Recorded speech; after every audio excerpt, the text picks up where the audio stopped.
Pengawal hampir naik pitam jaga Anies Baswedan, ini saya pegang.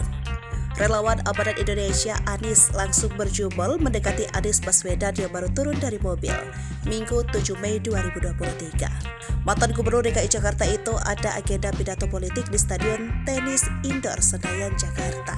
Meski dikawal oleh dua orang berbadan kekar, serbuan para relawan membuat capres yang diusung Partai Nasdem itu kesulitan berjalan.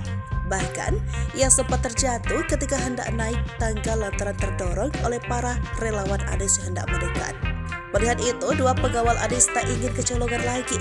Pantauan dari Kompas TV, dua pengawal Anies mencoba berdiri kokoh mengambil Anies yang hendak diwawancarai sejumlah awak media.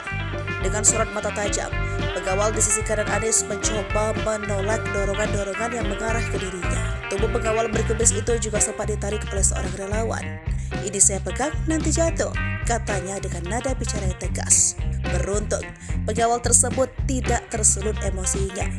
Anies sendiri selalu memasang raut wajah bahagia sejak turun dari mobil. Pun begitu, ketika dirinya terjatuh, tak terlihat ada raut wajah marah atau takut. Anies langsung diteriaki Presiden 2024 dan lafaz sholawat oleh para relawan yang sudah hadir menyambutnya.